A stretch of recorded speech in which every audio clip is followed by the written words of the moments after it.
Novel मोहब्बत अधूरी रह गई। किस्त नंबर 7।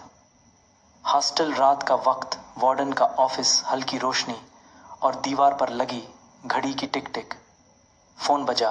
वार्डन ने एक नज़र हाल में बैठे तलबा पर डाली, फिर आवाज़ लगाई, अलीज़े बेटा, आपकी कॉल है। अलीज़े ने चौंक कर किताब बंद की, चादर संभाली और तेज़ी से वार्डन ऑफिस की तरफ बढ़ी। अंदर जाकर रिसीवर कान से लगाया, अस्सलाम वालेकुम बाबा। दूसरी तरफ से बाबा की आहिस्ता मेहरबान आवाज़ आई, वालेकुम अस्सलाम मेरी जान, कैसी हो? पढ़ाई कैसी चल रही है? सब खैरियत है ना? अलीज़े के लबों पर हल्की सी मुस्कुराहट आ गई, जी बाबा, सब खैरियत है। आप सुनाएं, सब ठीक है ना घर में? बाबा ने हल्की सी सांस खारिज की, जैसे कोई बात चुपके से दिल पर रखी हो। सब ठीक है बेटा, बस तुम्हारी बहुत याद आती है। घर खाली खाली सा लगता है। अलीज़े का दिल भी भीग गया, मगर वो मुस्कुरा कर बोली, मैं भी आप सबको बहुत मिस करती हूँ बाबा। कुछ लम्हे खामोशी रही, फिर बाबा ने आहिस्ता धीमे लहजे में बात आगे बढ़ाई, बेटा, तुम बड़ी हो गई हो, अब हमें तुम्हारी जिंदगी के अगले मरहले के बारे में भी सोचना है। अलीज़े ने नजरें झुकाएं, हाथ की उंगलियां आपस में उलझने लगीं। कल एक रिश्ता आया था तुम्हारे लिए, लड़का अच्छा है, पढ़ी लिखी फैमिली है। हमने कोई हतमी फैसला नहीं किया, पहले तुमसे बात करना चाहिए। अलीज़े ने धीरे से सांस ली, जैसे अंदर कहीं एक हलचल हो। दिल के किसी कोने में एक नाम चमका, मगर फौरन उसने खुद को सख्ती से रोका। हल्के मगर संजीदा लहजे में बोली, बाबा, आप जैसे मुनासिब समझेंगे वैसे ही होगा, मुझे आप पर पूरा भरोसा है। बाबा की आवाज़ में मोहब्बत और इत्मीनान घुल गया। मेरी दुआ है कि तुम हमेशा खुश रहो बेटा। फिलहाल हम सिर्फ दुआ कर रहे हैं, आगे अल्लाह की मर्जी। कॉल खत्म हो गई।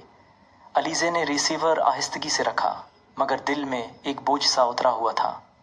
कमरे में वापस आई और खिड़की के पास जाकर बाहर तारीक आसमान को देखने लगी। दिल में एक जंग जारी थी, ख्वाहिश और फर्ज के दरमियान। दिल की सरगोशी, काश दिल की बात को दिल ही समझ पाता। मगर ये दोस्ती है, और दोस्ती में चाहने की इजाजत नहीं होती। धुंधलाए सितारों के बीच एक खामोश दुआ अलीज़े के लबों पर आ गई, किसी नाम के बगैर, किसी इजहार के बगैर। हॉस्टल, अलीज़े का कमरा, रात का वक्त। अलीज़े खामोशी से खिड़की के पास बैठी थी। किताब उसकी गोद में खुली थी, मगर नजरें कहीं और उलझी हुई थीं। आसमान पर टिमटिमाते सितारे जैसे कोई राज कह रहे थे, कोई ऐसा राज जो अलीज़े के दिल ने पहली बार महसूस किया था। दिल की धड़कन कुछ कह रही थी, किसी का ख्याल बेइख्तियार, बेइजाजत चुपके से दिल में उतर गया। आबान। एक बेनाम मुस्कुराहट लबों तक आई, मगर अगले ही लम्हे वो झुंझला कर उठी। क्या हो रहा है मुझे? ये सब क्या है? उसने ज़ेर लब खुद से सवाल किया। गुस्से में किताब मेज पर पटकी। उसी वक्त अर्शिया, जो कमरे के एक कोने में कुछ लिख रही थी, चौंकी और अलीज़े की जानिब देखा। चेहरे पर शरारत भरी मुस्कुराहट आई। क्या बात है अलीज़े, आजकल तुम कुछ ज्यादा ही खोई खोई रहने लगी हो। किसी का ख्याल तो नहीं आ गया? अलीज़े चौंकी, फिर हंसी को जबरदस्ती होंठों पर सजाया, हंसते हुए बोली, कुछ नहीं यार, बस नींद पूरी नहीं हो रही। और तुम तो जानती हो, मैं किसी के पीछे ख्वाब नहीं देखती। अर्शिया ने गहरी नजर से उसे देखा, जैसे अंदर का राज भांप रही हो, मगर मुस्कुराकर खामोश हो गई। अलीज़े ने दिल में एक गहरी सांस ली।